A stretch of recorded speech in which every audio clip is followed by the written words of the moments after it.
நமஸ்காரம். சிவருத்ர சேனல் நேயர்களுக்கு வெங்கடம் ராம்நாராயண் அன்பு கலந்த வணக்கங்கள்.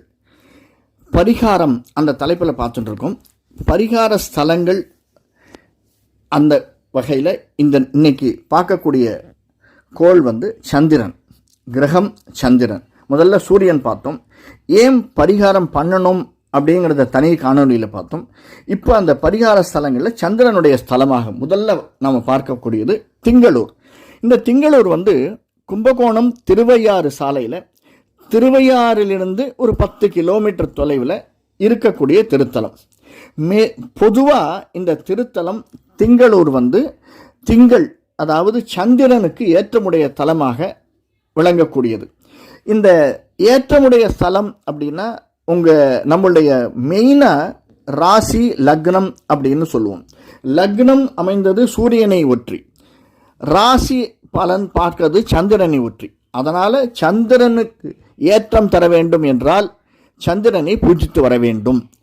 சந்திரனை பூஜிப்பதால் பலவிதமான பலன்கள் உண்டு. முதல்ல சந்திரனை பூஜிக்கிறதுனால குருவை பூஜிப்பதனால் கிடைக்கக்கூடிய பலனும், அதாவது கல்யாணம் ஆகாதவர்களுக்கு கல்யாணம் ஆகக்கூடியதாக குருவை பூஜித்தாலும் சந்திரனை பூஜித்தாலும் பலன் உண்டு.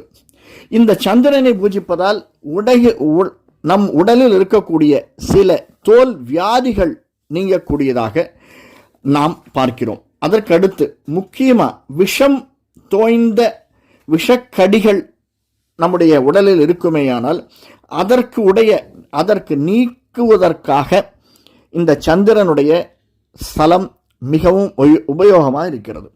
சரி சார், இது என்ன விசேஷம்? திங்களூர் அந்த ஊரில் திருநாவுக்கரசர் தெரியும். அந்த திருநாவுக்கரசருடைய அடிகளாக விளங்கியவர் அப்பூதி அடிகளார். இந்த அப்பூதி அடிகளார் நாயன்மார்கள் தொடர்புடையவர் அப்பூதி அடிகளார். இந்த அப்பூதி அடிகளாருக்கு திருநாவுக்கரசர்னா அவ்வளவு ஈடுபாடு. அவரை பார்க்காமலேயே திருநாவுக்கரசர் தண்ணீர் பந்தல், திருநாவுக்கரசர் மண்டபம் இப்படின்னு திருநாவுக்கரசர்னு தன்னுடைய பசங்களுக்கும் திருநாவுக்கரசர்னு பேரையே வச்சு ஈசனுடைய அருளை விட ஈசனுடைய அடியார்கள் ஆகிய திருநாவுக்கரசர், சுந்தரனுடைய அடிகள் இவர்கள்தான் மெயின் அப்படின்னு இந்த உலகத்துக்கு உணர்த்தியவர் அப்பூதி அடிகள். அந்த அப்பூதி அடிகள் வழிபட்ட ஈசன் இந்த இடத்தில் இருக்கக்கூடிய ஈசன். இந்த திங்களூரில் இருக்கக்கூடிய ஈசன். ஒரு சமயத்தில் திருநாவுக்கரசர் திங்களூர் தரிசிக்கிறதுக்கு வரார். அவருக்கு தெரியாது, இதுவரைக்கும் அப்பூதி அடிகளை அவரும் பார்த்ததில்லை, அப்பூதி அடிகளும் அவரை பார்த்ததில்லை. அங்கே பார்த்தா தர்ம சத்திரம் இருக்குது, தன்னுடைய பேரில் திருநாவுக்கரசர் பேரில் தண்ணீர் பந்தல் இருக்குது. இவர் ரொம்ப மகிழ்ச்சி. யார் அவர் அப்படின்னு பார்க்குறார். இந்த திருநாவுக்கரசர் தான், இவரைத்தான் தான் லைஃப்பில் பார்க்க வேண்டும் என்று விரும்பியவர் அப்பூதி அடிகள். அவருக்கு மகா சந்தோஷம். அவரை அழைத்து விருந்து வைக்கிறார். நீங்கள் எங்கள் வீட்டில் சாப்பிட்டு போகணும். நம் விருந்தோமல் அப்படிங்கிறது தமிழர்களுடைய பண்பு. யார் வந்தாலும் அவர்களுக்கு விருந்து கொடுப்பது அப்படிங்கிறது தமிழருடைய பண்பாக இருந்தது. அதை சொல்வது தான் நமது கடமை. அதுதான் நம்முடைய சனாதன தர்மமாகவும் விளங்கியது. அதனால் இந்த அப்பூதி அடிகள் திருநாவுக்கரசருக்கு விருந்து வைக்கிறார். ஆனால் அந்த விருந்தில் அவர் கலந்து கொள்கிறார். ஆனால் விருந்து சமைப்பதற்கு முன்பாக வாழை இலை பறித்து வேண்டுவதற்காக சென்ற அப்பூதி அடிகளுடைய மகன் பாம்பு கடித்து இறந்து விடுகிறான்.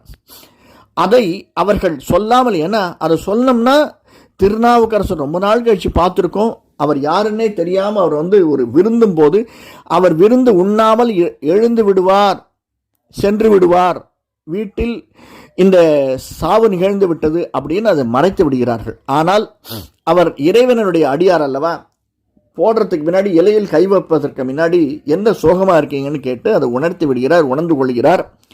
அந்த அப்பூதி அடிகளுடைய மகன் இறந்து விட்டான் என்று அவர்கள் சொல் கேட்டு மிகவும் அதிர்ச்சி அடைகிறார். நேராக இங்கே இருக்கக்கூடிய கோவிலுக்கு சென்று, திங்களூர் கோவிலுக்கு சென்று, ஏன்னா அவருக்கு தெரியும் அவன் அப்போது சந்திரனுடைய அருள் பெற வேண்டும் அப்படிங்கிறதுனால அவர் அதை உணர்ந்து திங்களூர் கோவிலிற்கு சென்று அந்த கோவிலில் உள்ள சிவபெருமானை வணங்கி அவனுக்கு திரும்பவும் உயிர் பெற்று தருகிறார் அப்பூதி அடிகளுடைய குழந்தைக்கு. அப்படி ஒரு பெரிய நம்முடைய சாபங்களை தீர்க்கக்கூடிய தலமாக நாம் நினைத்தது நடக்கக்கூடிய தலமாக இந்த திங்களூர் திகழ்கிறது. திங்களூர் சென்று நாம் வழிபட்டு வந்தோமேயானால் எல்லா விதமான விஷங்களும், மனசுக்குள்ள இருக்கிற விஷம், உடலுக்குள்ள இருக்கிற விஷம் அனைத்தும் இறங்கி நம் வாழ்வு ஜெயிப்பதற்கான வழியை உண்டாக்கும் என்பதில் சிறிதும் சந்தேகமில்லை. ஆனால் அங்கே சென்று நம்முடைய நட்சத்திரம் வருது இல்லையா, ஒரு மாசம், அந்த மாச நட்சத்திரத்திற்கு அன்று நாம் சென்று திங்களூரில் வழிபட்டால் மிக மிக விசேஷம்.